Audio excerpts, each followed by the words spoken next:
Hello and welcome to another episode of Football Talk Podcast. My name's Ozzie and I'm your host for today's show. Another match week in the Premier League and a lot has happened. So let's get right into it. I think the biggest game of the week that definitely had some fireworks involved two London teams. So that is Chelsea versus Tottenham. A fiery encounter in the London Derby is what I've titled this episode. And there was nothing other than that. A great game to watch for the neutral as well as both fan bases. I think it was a tactical warfare as well between two quality managers. So in regards to the game, Havertz, a player that's been spoken about amongst Chelsea fans quite a bit in terms of is he going to be the man that will lead the line for Chelsea this season? On every of this game, I don't think he's the right person. He had quite a few chances, in particular his first chance in the game where he was on his weak foot, to say the least, but it was a good save by the goalkeeper, which resulted to a corner kick. And it was Koulibaly who actually broke the deadlock, scoring on his second game for Chelsea's debut goal. A fantastic volley from the corner, very well executed, pretty much like a striker's finish. So really, really impressive start from him. But unfortunately, Chelsea lost a bit of focus for a moment with Jorginho getting caught out in possession, and that led to Spurs being able to capitalize. And the ball came towards Højbjerg, who produced a great strike to equalize. Tuchel and Conte squared up for the first time. There was many occasions they did square up during the game. This was the first. Tuchel wasn't pleased regards to the tackle on Havertz from Bentancur. It's a tricky one for me as Bentancur did get the ball, but the tackle was from behind. So I guess rules are rules. That should have been a free kick, and that goal probably wouldn't have happened if that was awarded earlier on. But nevertheless, 1-1 at this stage. Reece James produced a lovely cross from the right-hand side to Havertz, and it was literally a chance that you'd expect someone to bury away. Havertz unfortunately hit it wide. So these are the moments that differentiate good players to like elite strikers. For me, he's a good player, but I just don't think he's the right person to lead that Chelsea line, in my opinion. In the end, Chelsea did take the lead, and it was through Reece James. Nice pass from Sterling from the left-hand side, and he lashed it on afterwards. So Tuchel was pretty much running up the pitch, up and down in jubilation. But unfortunately for him, it was Conte who had the last laugh with Kane's late equalizer that grabbed the point for Spurs. So a very intense game between two rivals. And this was evident with the tussle between Tuchel and Conte at the end. I'm sure you've seen the pictures or the clip, which was pretty much viral throughout the whole day. Yeah, neither wanting to let the other person's hand go. I believe both of the managers got a red card for their actions. I don't mind a bit of this, to be honest. To be honest with you, it just shows their passion as managers. Last week you saw Jesse Marsh and Bruno Lage squaring up as well. So I'm not sure if I'm sure will not be the last time you see managers throwing handbags at each other, to say the least. But overall, I think Spurs, that's a great point for them. Chelsea will feel a bit disappointed where they've been in the lead a couple of times during this fixture and they weren't able to capitalize. So they would feel a little bit disappointed. But nevertheless, I think it's better to gain a point rather than have 0 points against your rivals. So good game there for the neutrals. Now the next one, Brentford versus Manchester United. So definitely a surprise result of the week, regardless of how you look at it. I said it last week. The stadium, which is called G-Tech Community Stadium, I didn't know that. If I'm being brutally honest, is a difficult place to get points. And in this regard, I thought maybe United will draw or nick the point here, but the way they conceded 4 goals, definitely not expected in my opinion. Unfortunately, a lot of the goals were led by individual mistakes, and one particular person for 2 of the goals was De Gea. So started off with a howler from him, a straightforward shot from De Silva where he pretty much hit the target. I don't think he was expecting to score or trouble the goalkeeper, to say the least. And as you can see by his celebration, he was pleasantly surprised to see the ball creeping into the back of the net. Awful start for the Red Devils there. And unfortunately, it doesn't get better. The next goal, poor pass by De Gea to Eriksen, who didn't seem quite ready for that pass. Tried to do a quick turn, got caught out of possession, and Jensen was able to capitalize and hits a shot into the corner, 2-0 up. Third goal was a poor one to concede as well. Mboma with the corner. Tony heads it back to the box, and Benmi scores the header. First goal for his new team, recently joined from Burnley there. He leaped over new signing Martinez. Now, we all know, especially if you're on social media, the signing of Martinez has been a big sort of talking point regarding his height. And will he be able to handle the physicality of the Premier League? I'll be brutally honest. I'm not here to make fun of someone's height or anything like that. But I feel like in this league, you need to be a commanding centre back. You look at your Mascherano's that have done well at Barcelona, but in the Premier League, I feel like height is such a key aspect of your defense line. It's the backbone of your team. And I'll be honest, I think this was a naive signing from Manchester United. The only reason he was signed was because Ten Hag is familiar with the player from his previous club, and he knows what to expect in terms of training and coaching and what he wants tactically from the team. And I think that the fee was 55 million as well. So for me, it was a naive signing. It wasn't really a smart signing in terms of looking at the league, because he's not suited for this league, in my opinion. If he plays in a back three, maybe a different situation where he'll be on the left-hand side or plays as a left back.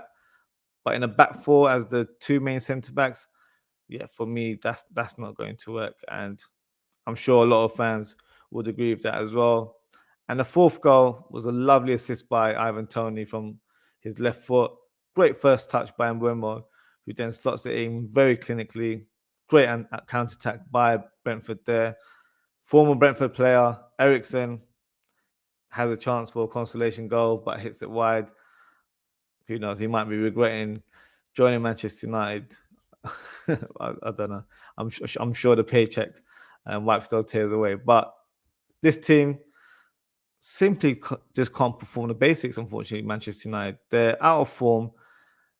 And when you are out of form as well, or if things aren't clicking, the best thing you can do as a player is to run around, keep busy, try and make things happen, or just trouble the opposition. They didn't even do that. I think there was a statistic where I think overall the team, Brentford, they covered 14 kilometers, and in comparison to Manchester United, it was 9 kilometers. So there's levels to this. You have to put in the work at the same time. It's not all about just having the bona fide names in your starting lineup or pretty football here and there.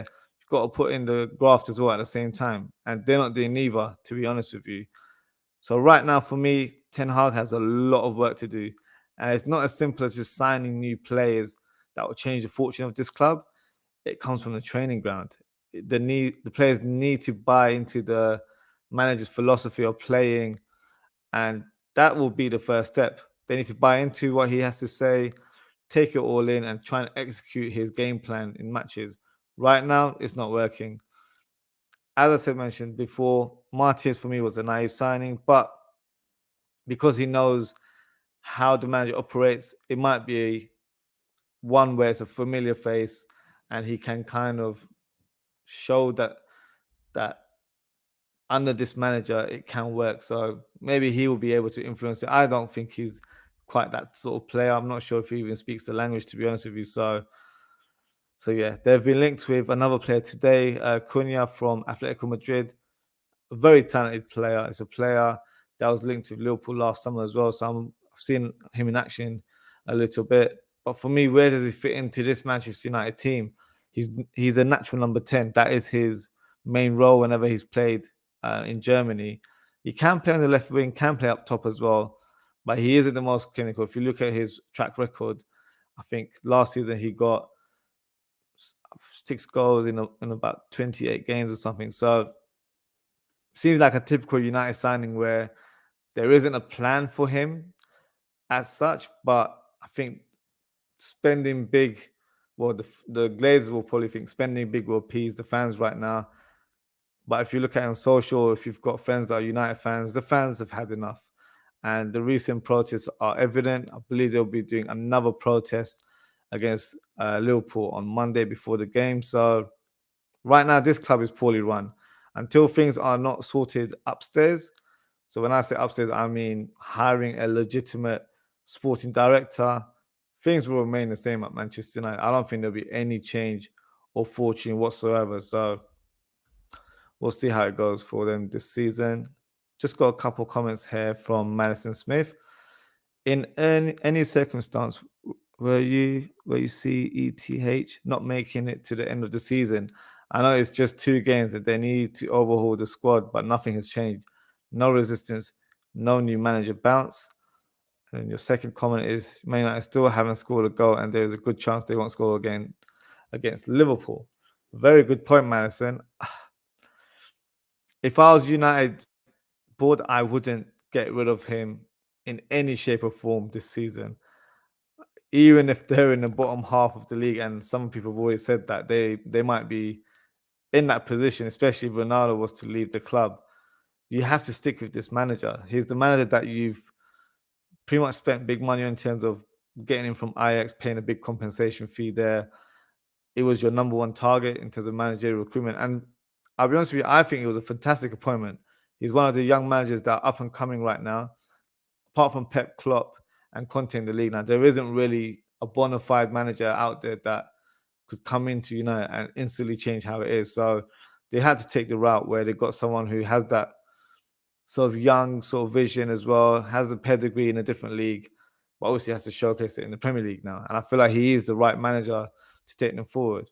But as I just mentioned a minute ago, it's upstairs that's the problem. They need to have a sporting director to kind of bring into a vision at this club. And I don't just mean the first team here. I'm talking about grassroots up to the academy and up to the first team and so on in terms of future recruitment to try and get certain types of players that fit into the philosophy of Manchester United.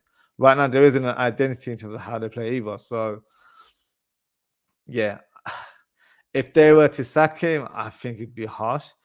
I think you've got to give him time to implement his sort of philosophy to the team. And, you know, it's his first window, still a couple of weeks left. So he's got a lot to do in terms of recruiting more players. But he needs to be given a chance. I don't think it's something where you can just sack him after 1 year. If that does happen, then where do they go? Who's the next manager that they can bring in? I know Sam Allardyce is available, so maybe someone like that.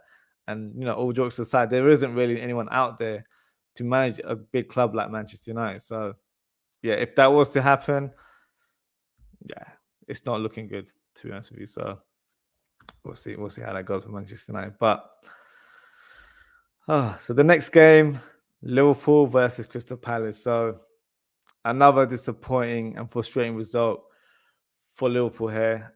For me, there's no other place to start other than the Nunez red card.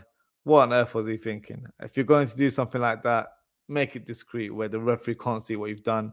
Now, look, I'm not trying to condone violence here, unless it's Richarlison. Then, you know, by all means, give him a body shot, do what you got to do. But in this situation, Nunez very naive in reacting in that way. He was rattled by Anderson throughout the first half, and for me, it was just a moment of red mist where it took over and he lost his control. But this is something he needs to learn from. He needs to control his temperament going forward and make sure he's not affected by little things like this, because welcome to the Premier League. You're going to get this week in, week out by these defenders. So you need to be able to get used to it, shrug it off, and let your football do the talking. There's no point of mouthing to anyone or getting physical with the opposition players. You've got to let the football do the talking. So a lot to learn from him. He's still a young player, don't get me wrong. I know the price tag doesn't help, but yeah, he's not helped the team in this situation. He's suspended for 3 games. Ironically, we actually played better with 10 men. But yeah, it's a shame because even in the first half, I thought he had some decent touches. In terms of the shooting, he's still a bit wayward, in my opinion. He needs to have a bit more composure when he's in front of goal. But for me, in terms of Liverpool, the best player was Harvey Elliott. He was very, very busy in terms of making uh, space, or he was passing and moving, making space for his other players, and the little intricate passes that he was doing. Very active, and that's what I want to see from a centre mid, where he's trying to be creative, he's trying to be on the front foot and make things happen for his club. Palace, the way they were set up, they were definitely playing on the counter with a 5-4-1 formation, and those tactics came to effect. Eze, who, by the way, had a fantastic game throughout, had produced a lovely through ball to Zaha, who scored a very Henry-esque goal from the left-hand side, exquisite finish. Uh, Poor defending from Fabinho, should have made the tackle on Eze. And for me, Van Dijk was very slow to react and get close to Zaha. If he had that extra yard, I'm sure he could have blocked that shot. But yeah, poor defending on his part. But the equalizer was a phenomenal goal. Let's not beat around the bush. Luis Diaz beating 4 or 5 players and then bang, hits the shot in the corner. What a goal, and more, please, Mr. Diaz. This is what I want to see from you week in, week out. You're more than capable of doing these goals and having these moments on a regular basis. So please keep doing your thing. Because for me, I've rated Luis Diaz for a long time. Really impressed in terms of how he's come into Liverpool and just hit the ground running, and long may it continue. And there's more pressure on him with the departure of Mane as well. So hopefully he's able to express himself more this season and get the end of a lot more goals. So for Liverpool, the next game is against Manchester United. And as strange as it may seem, I'm not overly confident about this fixture. I think we'll get the win, but it's not going to be an easy walk in the park. It's going to require hard work. We've got no strikers. So Nunes, like I said earlier, is suspended for 3 games, and there's no Firmino. Jota's still not available. Not sure who's leading the line next week. So remains to be seen what's happening for that game there. Next game, Arsenal versus Leicester City. So now, if you don't believe in Jesus, I'm sure you do after this game. What a performance by Arsenal's new striker. The first goal was beautifully executed. Dinked it with a curling shot into the corner. Beautiful finish. Great start to the game. Second goal, simple header, but it was his positioning and movement that found the space for him to be on the near post and get away from his man and do a simple header there. So perfectly done by Jesus there with his second goal. Leicester add one to their tally, but through an unfortunate goal by Saliba. Very unlucky, to be fair. At that moment, I think he just needed to guide it where it went away from goal. But he's young. These sort of mistakes happen with young centre backs. You live and you learn. I like the fact that Ramsdale actually went up over to him just to pat him on the back and say, "Look, don't worry, shrug it off. Let's move on." So good leadership from him there. In terms of Leicester City, howler from Danny Ward, who drops the ball from across, and then Xhaka manages to get his shot in back of the net. And then Madison, for me, a very sought out player right now. I think he might be leaving Leicester City, but at this stage, he's a Leicester City player.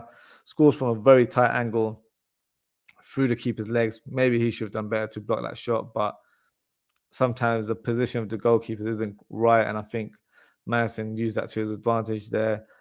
And then the last goal, Martinelli hits a fantastic shot with his left foot to make it 4. So great start for Arsenal, great performance overall, fully deserved.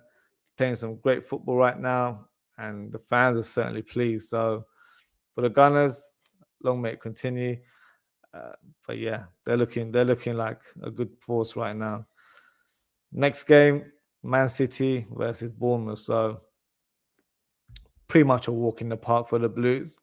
The first goal, excuse me, great interchange by Haaland and Gundogan, and with the German midfielder finishing the move with a nice left-footed shot. I believe he's the new captain now as well. So great for him there. The second goal by Kevin De Bruyne. I don't know what to say. Simply outrageous. Beautiful goal with the outside of his foot. The third goal, lovely pass by Kevin De Bruyne to Foden. He was lucky with the goal, but I think the keeper should have done a lot better there. And the final goal, great play by Cancelo on the left, who hits the back of Lerner for an own goal, which is unfortunate for him, despite having a good performance last week for Bournemouth. But right now, City look terrifying, and I certainly fear for my team as well as the other team rivaling for that crown this season, because they're on another level, and I don't think they've hit new gears either. And with the addition of Haaland, it's going to be a long, long season for all of us. So, yeah, that's my conclusion to match week 2. That's my wrap up there. Now it's time to announce our FPL manager of the week. So, I had a decent week with my team. I got 77 points. But the winner in our league is Jason Endifang of Mostar FC. So well done to Jason there. You're now placed in second, I believe, only 6 points behind Ibrahim Rashid of Kush Gang FC.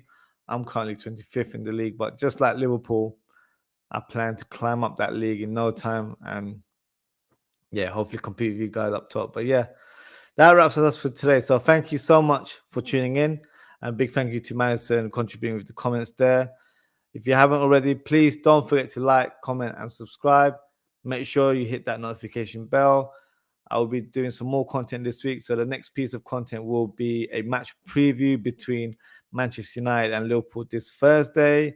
I hope to have a special guest for that show, so I'll keep you posted. Why not follow me on social media? So you can follow me at Ozzie FTP on Twitter, as you can see on the screen. And you can also follow me at Ozzie.ftp on Instagram. If you saw my story on Instagram, actually, you would have seen my comment about Wolves' imminent signing of Mateus Nunes to Wolves. If you've watched my previous transfer episodes, that's the player that I wanted Liverpool to sign. I think it's a missed opportunity for Liverpool. You should have signed him, in my opinion, but hey, that's how it goes sometimes. So can't have it all, as they say. But likewise, thank you again for tuning in. Take care, stay safe, and I hope to see you all very soon. Good night.